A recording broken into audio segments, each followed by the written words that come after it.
Alhamdulillahi Rabbil Alamin. Wabihi nasta'inu ala umuri dunya waddin.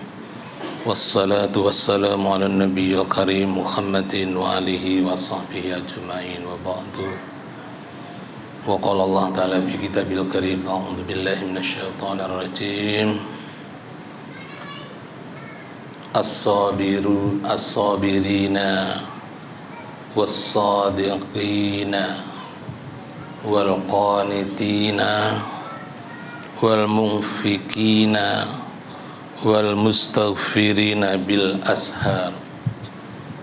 Sadaqallahul adzim, sadaqallahul adzim. Para jamaah sekalian yang dirahmati Allah, kita bersyukur atas segala nikmat yang Allah berikan sehingga pada sampai dengan malam hari ini kita masih bisa melaksanakan sebagian dari amaliyah Ramadan. Yang pagi tadi sampai sore kita melaksanakan Siyam Ramadan, dan di malam harinya kita melaksanakan Qiyam Ramadan. Mudah-mudahan Siyam Ramadan dan Qiyam Ramadan yang kita laksanakan menjadi bagian dari penghapus dosa-dosa kita, sebagaimana yang Rasulullah nyatakan dalam hadisnya, man qama ramadhan imanan wa ihtisaban ghufira lahu ma taqaddama min dhanbi. Barang siapa yang melaksanakan qiyam Ramadan, dalam hal ini salat tarawih dengan landasan iman, maka insyaallah akan menghapus dosa-dosa yang telah lalu. Oleh karenanya para jamaah sekalian, mari kita niatkan ibadah siyam kita, ibadah Qiyam Ramadan kita. Yang pertama dalam rangka memenuhi atau melaksanakan sunnah. Yang pertama dalam rangka melaksanakan perintah Allah, yang kedua dalam rangka melaksanakan sunnah Rasulullah, dan yang kedua dalam rangka mudah-mudahan ibadah yang kita laksanakan bisa menghapus dosa-dosa kita. Amin.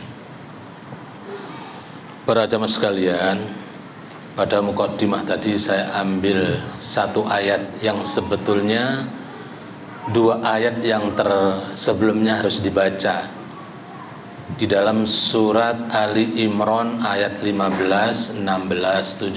Saya ambil yang 17.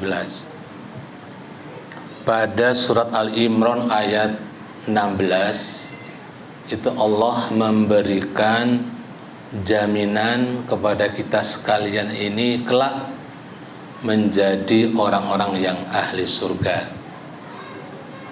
Kepingin Bapak Ibu? Pingin ke?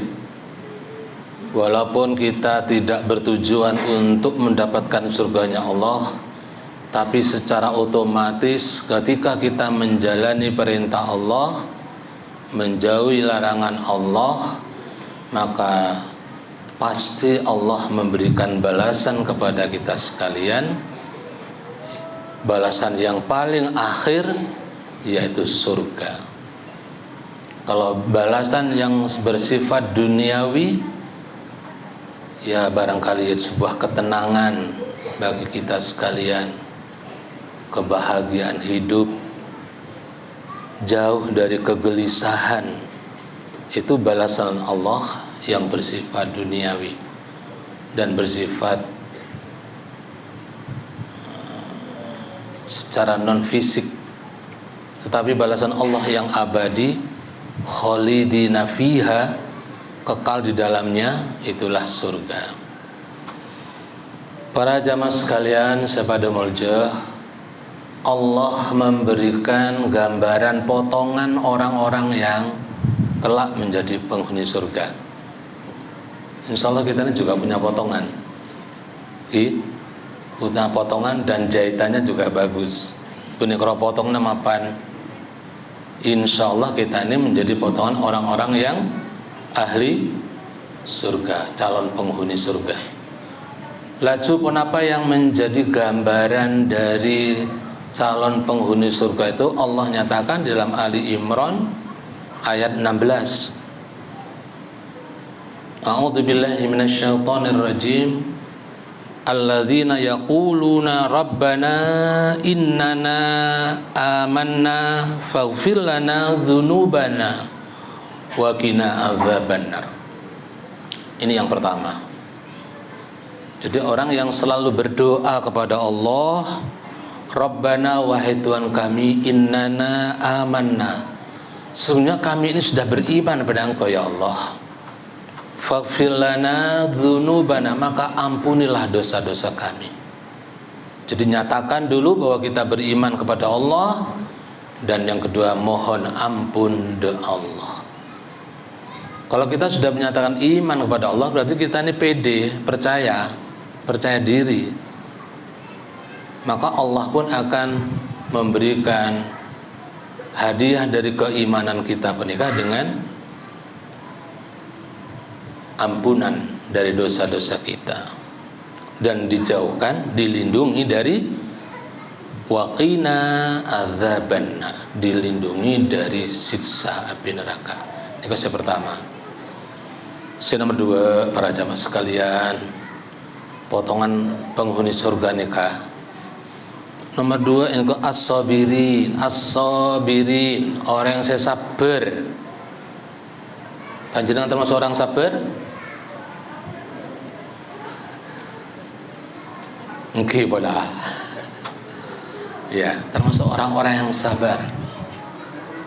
Orang-orang yang punya sifat sabar itu menjadi contoh dari potongan orang-orang penghuni surga kelak. Yang selanjutnya wasadiqina, orang yang selalu benar dalam perkataannya. Tak gampang calet, tak gampang congocok. Jadi kehidupannya itu selalu diliputi dengan ucapan-ucapan yang benar. Saya nomor telok, para jamaah sekalian, wal qanitina, orang yang taat. Insya Allah kita termasuk hamba-hamba Allah yang taat. Satu, taat menjalani perintah Allah yang berupa siyamu Ramadan, insya Allah. Yang kedua, taat kepada Allah dalam menjalani perintah-perintah Allah, yaitu sholat. Insya Allah kita selalu menjaga sholat kita. Dan banyak ketaatan-ketaatan lain yang kita wujudkan dalam kehidupan kita. Lanjut nomor 4, para jamaah sekalian, wal munfiqina, yaitu orang-orang yang gemar berinfak, bersedekah. Kata sedekah menikah sangat variatif. Tidak harus berupa uang. Sedekah yang paling ringan menurut Rasulullah, sebagaimana yang Rasul nyatakan, tabassumuka fi wajhi akhika sedaqatun. Bermuka manis, senyum di hadapan saudaramu adalah sedekah. Gampang nggih? Tak usah mengkelarobeng, pon ben pangki kancah, ben pangki tretan, senyum. Cek cemberut, cek medudut. Letak ketara. Ketemu teman selalu senyum, sedekah. Tapi cek senyum melolo nggih. Bahasa melolo, mengko sedekah melolo kena. Ben ketemu kancah senyum. Beda boleh saya etek nanti kancah nggih. Apalagi sekarang Ramadan. Yang terakhir, para jamaah sekalian, wal mustaghfirina bil ashar. Jadi orang yang selalu beristighfar sebelum fajar. Panjenengan setelah sahur apa yang dilakukan? Oren sarenan. Alhamdulillah. Kok rokokan? Dan sarenan kok rokokan? Menurut perintah Allah, wal mustaghfirina bil ashar. Jadi manfaatkan setelah sahur niatkan untuk berpuasa, baru setelah itu istighfar sebelum fajar. Jadi niat puasa itu cocok malam sampai menjelang pagi. Nawaitu sama godin an adai fardhi sahri, itu seharian ngerok. Sebaiknya setelah sahur itu kita bismillah niat siam, kemudian kita ikuti dengan istighfar, beristighfar. Insyaallah itulah potongan orang-orang yang pagi akan dimasukkan di dalam surganya Allah. Amin ya rabbal alamin.